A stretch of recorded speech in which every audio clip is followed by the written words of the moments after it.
Hey, how's it going, YouTube? So, Jimmy here again. You'll notice I have my screen on the other side, and I have my face on the other side for a reason. That's so that way you can see the time slider down here. So I'm going to go into some very basic animation principles. In this principle, I'm going to show you the once again, basic on how to set keyframes and everything. So to set keyframes, just simply press S whenever you have an object selected, and you can move it wherever. And I don't know why I did. I need to move the keyframes. So if you're going to do this for a video game, let's say you want the cube jumping back and forth, is what you'll do is with this being on keyframe 1, you'll hit S to set that keyframe there, and then you'll move it to 30.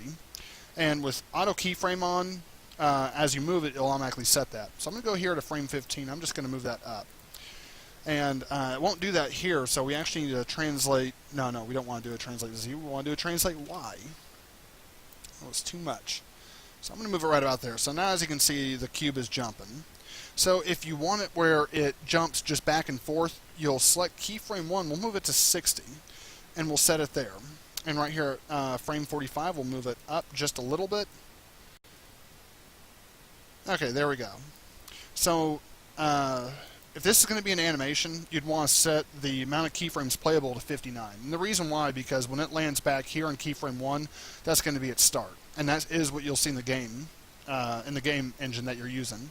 So as you can see, it's just jumping back and forth, nothing real special. That is the premises of keyframing. Now, one thing I want to throw in there real quick, if you're going to rotate this object, as you can see, when it gets to keyframe 30, it's going to still have that rotation. So make sure that whenever you do this, you zero out the rotation on the keyframes that you have. So I'm just going to rotate this, and then when it gets to keyframe 60, I'm going to make sure those are zeroed back out. And then this way, when you hit play, as you can see, now it's just jumping. It actually has a little bit more life to it. So that's the basic premises of keyframing. Now, if you move an object and it does not set the keyframe, that's because this little box is like this. So now if I move the object, it doesn't matter where I move it to. It's not going to set that keyframe. So when I move the slider, it's going to go back to the way it was. So if that's the case, you can simply move it wherever you want, and then just press S, and now I'll select it. The other option you have is, say you don't like it right here, you want to move it. You can also just simply make sure that this down here is selected. This is auto keyframe toggle. And so by selecting that and making sure it's red like that, whenever you move it, it will then set the keyframe, as you can see the red line. So those are the basic premises of animation. So let me go ahead and create a new scene. Now let's say you're creating a model. I mean, not a model. Let's say you have your model created and you're ready to animate it. Let's say you made this really badass knight in shining armor, whatever. So to do this, up here on the modeling tab, you'll actually click on that and go down to rigging. And we're going to do an auto rig character. Yeah, you could come in here, create the joints, and you could come in here in the front view and start like modeling the foot and everything and be like, this is the best joint thing I've ever created. And by the way, it's actually the other way around. Like, if you're going to create a model of something like that, let me just go ahead and go up here to animation. Let me just show you, where is joint, parent constraint. Okay, I have no idea where the hell the joints are. Maybe it's under rigging. It is under rigging. Okay, so like right here, if you're going to create a character, let's say its hips are right here. You actually create one dot, and then you just kind of like come down here and do it like that, you know. And then you would, oops, wrong key. And then you'd click on this hip joint, and then you'd go down like this, matching these joints like so. You could also just mirror those joints over, which is the better, more proper way to do it. But instead, I don't really want to touch base on that too much. Instead, I want to go up here and I just want to create a quick rig. And so if you're going to create a quick rig, you can go in here to step by step. Well, first we need to add one. So right here under skeleton rig settings, you can actually go up here to skeleton settings. T-stance correction, mirror behavior. Okay, so let's just create, please choose at least one mesh. Okay, so I'm just going to come in here. If you are ever working with a team, let's say you're a modeler, like that is your life. You model all the time. you'll actually need to create something like this for your animator. It'll be something very similar to this. You'll actually have a profile picture of whatever character you're making. Control D. And is what you'll do is you'll have a character very similar to this set up like so. Control G. And the whole purpose of this is this way, while you're actually making the real model for your game character, the animator is he's doing his part and working on all the animations. And so a lot of bigger companies, they'll have something real basic like this. Let's go ahead and just combine everything. We'll go up here to Edit, Delete by Type History, and then we'll come up back. We'll pull this box back up. And let's go ahead and add this geometry to the list. I'm going to go ahead and save it as... Go ahead and save this. Quick Rig. Okay, let's try this again. Okay, let's try this again. File, Save, Scene As. And we'll go up here to Scenes and Quick Rig, Save As. Okay, that worked. So, with this set, we're going to have the Polycube 9 in this case, which is our basic character. And instead of going in here to the user adjustment guides or anything like that, what I want to do is I just want to create a skeleton. Oh, you have to do embedded skeleton first. How nice. Okay, so let's just go ahead and hit create and update. And this is actually going to create an update for the perform discrete, unable to perform discrete, try using a different skeleton, embedding the method or a different mesh. Okay. So that's not all that surprising. Maya's already fighting with me. Let's go ahead and change this from no embedding. And we're going to go under here to guide settings. See, all that looks good. So let's go and try it now. It should do it. Okay, there we go. So these dots right here, they don't quite line up where I want them to. This right here actually needs to be moved up. And this right here needs to be moved up right about here. Now that one... Actually, no, this one needs to be moved down, and this one will need to be moved down. These are actually going to represent the hands, and these will represent the elbows. So you could move these vertices if you wanted to. I'm not going to do that. I'm just going to do this to show you a basic idea. Now, your animator will actually be the one setting all this up. So he'd be the one manipulating it and setting everything where it needs to be. Not you if you're the one modeling, Mr. Muddler. Okay, so after we have all these set up into place, we can go ahead and create our skeleton. Finally! And we'll just hit Create Update under Skeleton and Rig Generation. And we'll have to make sure that we have the main pose set. And so, as you can see, now we have this weird-looking control rig right here. This is actually what's called as a control rig. I'm going to go ahead and save it real quick. So the nice thing about a control rig is, as you can see, when I grab this, it actually moves the way you'd expect a human arm to move, as you can see. And basically all your animator would do is he'd make sure he has everything selected as far as all the joints go, which in this case would be this hip joint. And then he'd select this, and then he'd come up to skin, bind skin.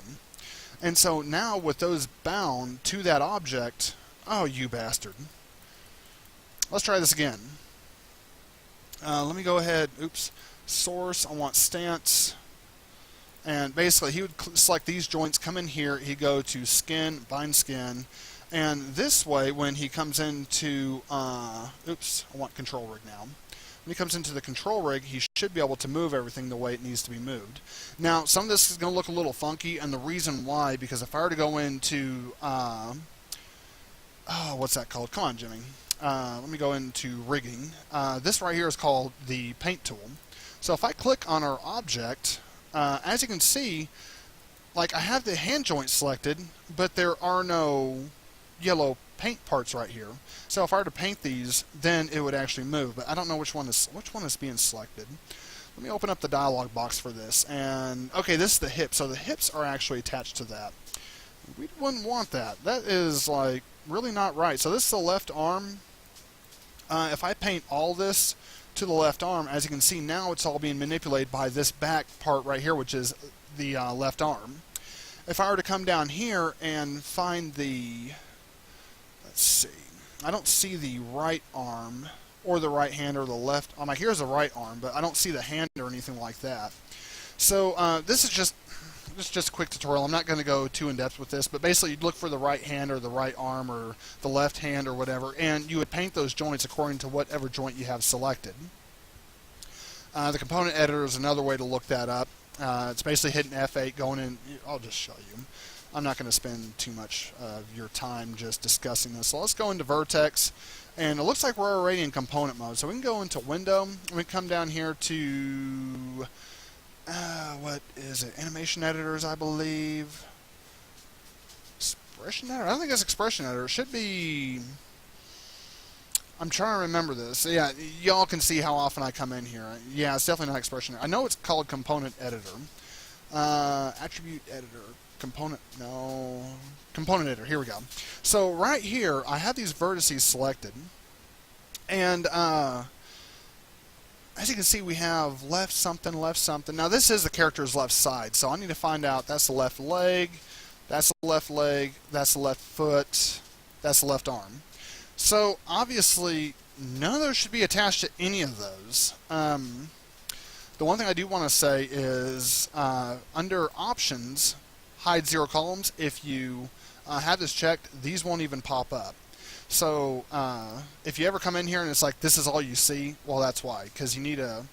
Let's see, which one is this? This is left arm. Okay. So if you come in here and uncheck that, you'll see all the columns that you should have. Now a lot of this, if I go in here from control rig to stance, I can actually come in here and select this joint and go into vertex and then select these. And I would actually, let's see, I need to select this. This is the, what is that? Something. Forearm. Okay, so this is the left hand right here. So if we go into vertex, select these vertices, and then we'll go back into Windows, General Editors, and it is Component Editor right here.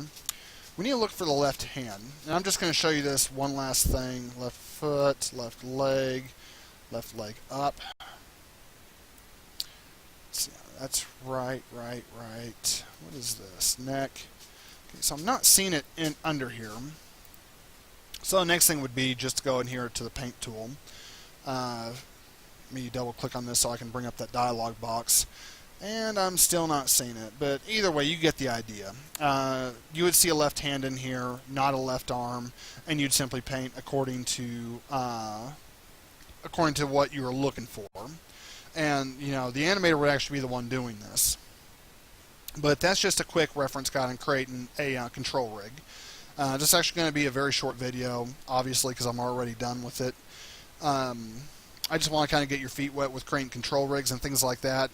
These next few tutorials I do will actually be animation purposes. So I'm going to see if I can do a link in my next video's description on downloading a character. Actually, I think that's what we'll do is the next modeling lesson that we do. We're going to make a basic character, nothing very fancy, but then we'll create a control rig for it, and then that way y'all can kind of get your feet wet with not only creating a character, but also going in and animating as well. So anyways, I also want to give a shout out to my new subscriber, Lorenzo Smith. So if he has any videos, I think he has 2 of them, but y'all should check those out. You know, it's whatever. If you do, you do. If you don't, you don't.